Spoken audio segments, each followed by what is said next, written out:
नमस्कार बच्चों, स्वागत करता हूं मैं मैकेटीज स्किल्स पे। तो इस वीडियो में हम जानेंगे कि जो हमारा सिलेबस दिया गया है उसके लिए हमें क्या स्ट्रेटेजी अपनानी है।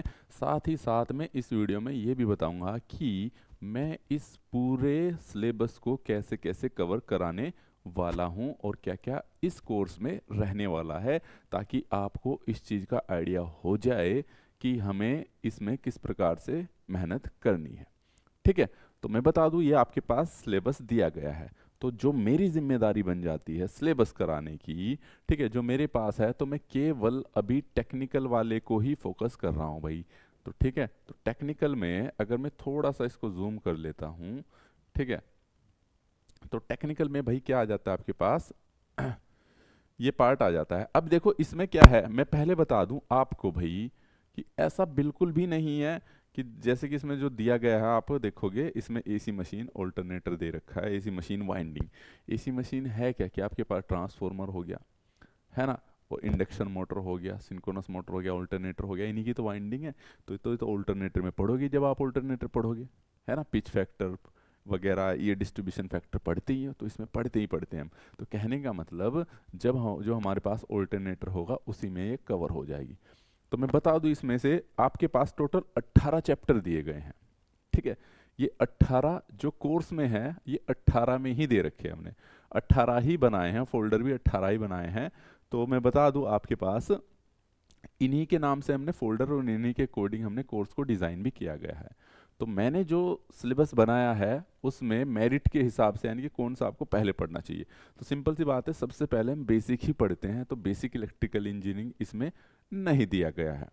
ठीक है, तो बेसिक के बाद आ जाता है आपके पास डीसी मशीन, क्योंकि सिंपल सी बात है, वो डीसी मशीन भी आपको तभी आएगा जब आप डीसी सर्किट सीख चुके होंगे। तो मैंने इसलिए इस पूरे कोर्स में एक जो चैप्टर एक्स्ट्रा डाला है वो डाला है मैंने बेसिक कॉन्सेप्ट का। तो बेसिक कॉन्सेप्ट को आपको पढ़ना ही पढ़ना है, और बेसिक कॉन्सेप्ट में भी मैंने ज़्यादा लेक्चर नहीं रखे हैं, वो लेक्चर वही रखे हैं जो आपके लिए ज़रूरी है। जैसे कि आपको एसी के ज़रूरी है, एसी सर्किट आना आपको ज़रूरी है, वरना ट्रांसफॉर्मर वगैरह कैसे पढ़ पाओगे आप, है ना। ट्रांसफॉर्मर में भी तो रिएक्टेंस वगैरह, इम्पीडेंस, ये सब चीज़ें देखनी पड़ती है भाई आपके पास, यही ऑल्टरनेटर में भी होता है। तो मैंने केवल जो ज़रूरी है उन्हीं को रखा है। ठीक है, तो बेसिक कॉन्सेप्ट आपको पढ़ना ही पढ़ना है। हाँ, मैंने उसमें ज़्यादा लेक्चर नहीं रखे हैं, जो आपके काम का है, जो रिलेट करता है आगे, उन्हीं को रखा है भाई। ठीक है, तो दूसरी बात मैं बता दूं आपको कि सबसे पहले पढ़ेंगे हम डीसी मशीन। तो डीसी मशीन वाइंडिंग भले लिख रखा है, लेकिन मैंने प्रीवियस पेपर में देखा कि खाली वाइंडिंग नहीं, डीसी मशीन भी आपको पढ़ना पड़ेगा। ठीक है, जब डीसी मशीन पढ़ेंगे तो इसकी वाइंडिंग ऑटोमेटिक हो जाएगी। तो पहली प्रेफरेंस मेरे पास ये डीसी मशीन की रहेगी, यानी कि नंबर 5 की। इसमें मेरे पास डीसी मशीन में दो तरह की मशीन आ जाती है, डीसी जनरेटर और डीसी मोटर। ओके, तो पहले हम जनरेटर पढ़ेंगे और फिर मोटर पढ़ेंगे। क्लियर है, तो मैंने इसको, कहने का मतलब, इसी प्रकार से शेड्यूल किया है, इसको बनाया इस प्रकार से।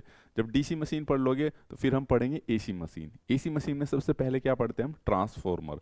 क्योंकि अगर मैं ट्रांसफॉर्मर को सबसे पहले पढ़ता हूँ, जैसे इन्होंने दे दिया 15वां लेक्चर, ठीक है, इन्होंने तो उठा के ऐसे ही डाल रखा है। ठीक है, तो ट्रांसफॉर्मर जब आप पढ़ोगे तो आप इंडक्शन मोटर को भी समझने में आसानी रहेगी आपको। ठीक है, ट्रांसफॉर्मर के बाद पढ़ते हैं हम इंडक्शन मोटर। इंडक्शन मोटर भी कौन सा, 3 फेज इंडक्शन मोटर। कहाँ पे है भाई 3 फेज, इन्होंने दे रखा। ठीक है, कहीं तो दे रखा है इन्होंने, कहाँ दे रखा है इन्होंने, सिंगल फेज तो ये दे रखा है इन्होंने, और कहीं दे रखा है, मुझे नाम नहीं मिल रहा इसका, ये रहा 3 फेज इंडक्शन मोटर। ठीक है, फिर इसके बाद हम सिंगल फेज मोटर पढ़ेंगे, कहाँ पे, ये रहा भाई। और फिर इसके बाद हम ऑल्टरनेटर पढ़ेंगे, और इसके साथ इसकी वाइंडिंग ही पढ़ेंगे। फिर उसके बाद सिंक्रोनस मोटर पढ़ेंगे। इस प्रकार से हमारी डीसी और एसी मशीन कंप्लीट हो जाएगी। मैं गारंटी के साथ बोल रहा हूँ, आप देख रहे हो ये इतने के इतने चैप्टर केवल मशीन के हैं। तो यानी कि जब तक मशीन नहीं पढ़ोगे आप, इलेक्ट्रिकल मशीन, तो सिलेक्शन नहीं होगा। इसे तो बेटा निचोड़ के पी जाना है आप लोगों ने बिल्कुल। ठीक है, कुछ नहीं छोड़ना, जितने भी क्वेश्चन आ रहे जा रहे सब फटाफट लगाओ, पूरे एमसीक्यू लगाओ। ठीक है, ये हो गया भाई आपके पास। तो मैं बता दूं ये पूरा का पूरा जो जिन जिनको मैंने वो कर दिया, ये किसके पार्ट हैं आपके पास, बेसिकली मशीन के। तो इसमें तुम्हारी डीसी एसी मशीन सब आ जाती है, साथ में सिंक्रोनस मोटर भी, ये चीज़ें हमारे इसमें कवर हो जाती है भाई। तो यानी कि मशीन में कवर हो जाएगी बेसिकली। ठीक है, ये वाला सेक्शन हम आपके पास ठीक है, अब बारी आती है आपके पास भाई, इसके बाद क्या पढ़े आपने, मशीन पढ़ लेते, एक मेजर सब्जेक्ट आता है आपके पास पावर सिस्टम। तो पावर सिस्टम के हिस्से होते हैं ये, जैसे कि इन्होंने ये पावर जनरेशन दे दिया यहाँ पे। ठीक है, तो जनरेशन में आप क्या पढ़ते हो भाई, जनरेशन में ये पढ़ते हैं हम generating stations, hydro, thermal, nuclear, non conventional, ये इन्होंने अलग से भी दे दिया। तो यानी कि ये वाला पार्ट इसी में कवर हो जाएगा भाई, पावर जनरेशन में ही। तो यानी कि 10 और 13, तो पावर जनरेशन के साथ जो मैंने फोल्डर लगाया तो +13 भी वहाँ पे लिख दिया है।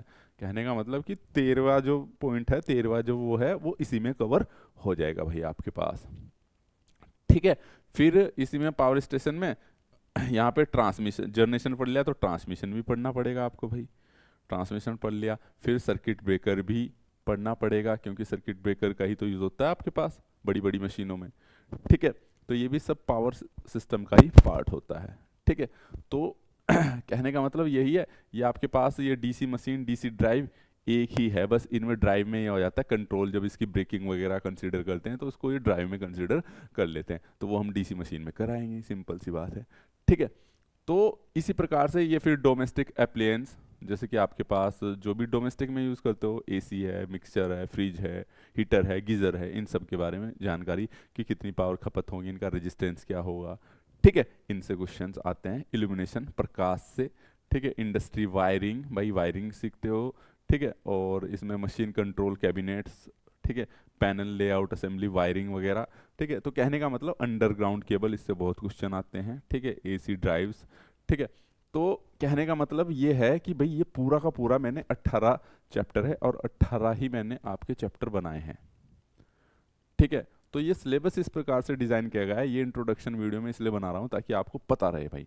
अब देखो, जैसे मैं बता दूँ आपने करना क्या है, मान लो मैंने डीसी मशीन करा दी भाई, डीसी जनरेटर करा दिया, तो जनरेटर के सारे एमसीक्यू करने हैं, सारे टोटल एमसीक्यू। एमसीक्यू कहाँ से करोगे, जो मैं पीडीएफ दूंगा वो। ठीक है, ऐसा नहीं कि उसी से करो आप एक्स्ट्रा है दूसरी बुक से भी कर सकते हो, कोई दिक्कत नहीं।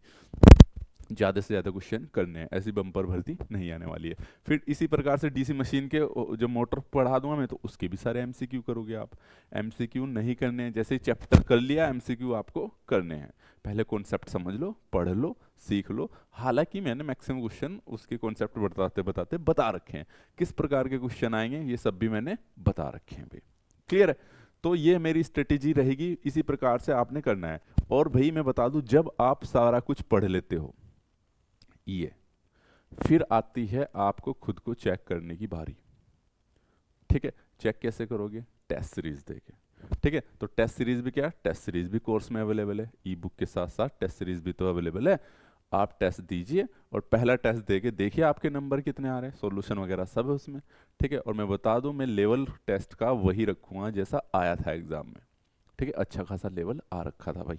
ठीक है, तो कहने का मतलब ये है कि भाई अपने आप को चेक कीजिए। टेस्ट 1 दिया आपने, मान लो 60% नंबर आया आपको, चेक करो कि कौन सा इनमें से कौन सा ऐसा चैप्टर है जिसके मैंने क्वेश्चन अच्छे से नहीं कर पाया। तो यानी कि वो वाला सेक्शन आपका कमज़ोर है, वो वाला सेक्शन क्या है आपका, कमज़ोर है। और उसी पे आपको मेहनत करनी है। मेहनत कैसे करनी है, दोबारा क्वेश्चन करो उसके।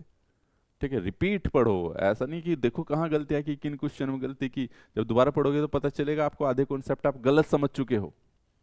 क्लियर है, तो कहने का मतलब ये है कि ओवरऑल भाई इसकी परफॉर्मेंस एनालिसिस का आपका इस कोर्स में सब कुछ मिल जाएगा, यूट्यूब लेक्चर भी। और भाई मेरे डाउट सेशन रहेंगे। ठीक है, डाउट सेशन में क्या, आपकी जो भी क्यूरी हुआ करेगी मुझे भेज दी, वो मैं डाउट सेशन में लिया करूँगा। आपको जो भी कन्फ्यूज़न होगा वो मैं आपसे डिस्कस करूँगा। जैसे किसी बच्चे का सवाल आ गया मेरे पास, भेज दिया कि सर मुझे समझ में नहीं आया, तो इसको प्लीज़ एक्सप्लेन कर दीजिए, तो वो क्वेश्चन कैसा भी हो, किसी भी टाइप का बोर्ड पर मैं एक्सप्लेन किया करूँगा, उसके साथ साथ आप देख सकोगे।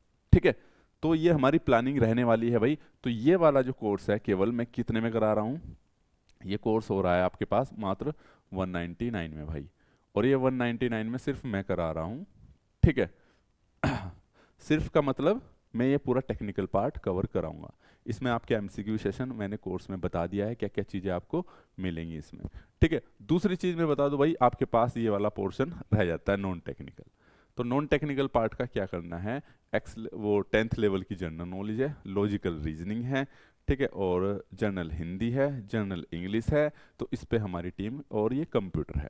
साथ ही साथ भाई इसमें मैं आपको क्या है ओल्ड पेपर भी अवेलेबल रहेंगे, उनका सॉल्यूशन मैं यूट्यूब पे भी करा रहा हूँ, ठीक है। उससे आपको ये पता चल जाएगा कि एग्जाम का पैटर्न किस लेवल का रहा था, किस टाइप के क्वेश्चन आए थे, उसी हिसाब से आप तैयारी कीजिएगा। मैं इतना देख पाया हूँ जो पुराने पेपर को स्टडी किया है कि उन्होंने कोई भी क्वेश्चन इस सिलेबस से बाहर नहीं दिया है, ठीक है। एक क्वेश्चन मैक्सिमम पावर ट्रांसफर का दे रखा था, लेकिन वो बहुत जगह यूज हो भी जाती है, उसका हम बहुत जगह यूज पावर सिस्टम वगैरह में भी कर लेते हैं, ठीक है। हाँ, कहीं कहीं पे मतलब ऐसे सर्किट आते हैं उसका हम यूज कर लेते हैं, ठीक है। तो कहाँ थे हम भाई, तो बचता है ये सारी चीजें, इसमें क्या करते हैं हम हमारी टीम इस पे काम कर रही है, अगर इस पे एक सुटेबल कोर्स बन जाता है सही रेंज में तो वो भी आपको ऑफर कर दिया जाएगा। फिलहाल आप इस वाले पैकेज को आज से ही अभी से अप्लाई कर सकते हो, एक बेहतरीन कंटेंट के साथ मिल रखा है आपको। और मैं बता दूं इनमें से काफ़ी सारी मतलब कि मैक्सिमम आपके पास जो सिलेबस में अभी अवेलेबल नहीं है भाई, तो वो जैसे कि इसमें अंडरग्राउंड केबल हो गया आपके पास, ये अवेलेबल नहीं है, इल्यूमिनेशन का पूरा चैप्टर अवेलेबल नहीं है, मशीन कंट्रोल कैबिनेट अभी नहीं है। तो जो नहीं है उनके लेक्चर में लूँगा ही, वो लाइव सेशन में लूँगा, ठीक है। और डाउट सेशन भी लाइव सेशन में रहने वाले हैं। तो कहने का मतलब ये है कि आपके पास अभी जो बेसिक वाले हैं वो कंप्लीट है, कुछ टॉपिक इसमें ऐड होने हैं, वो मैं आपको एक बेहतरीन कंटेंट के साथ ऐड करूँगा, ठीक है। तो इस वीडियो में इतना ही, मिलते हैं आपको नेक्स्ट वीडियो में। Thank you so much. उम्मीद करता हूँ जो हमारी स्ट्रेटेजी कह रहने वाली है और क्या आपको रखनी है, ये दोनों ही आपको इस वीडियो के माध्यम से पता चल गई होगी। तो मिलते हैं नेक्स्ट वीडियो में। Thank you so much.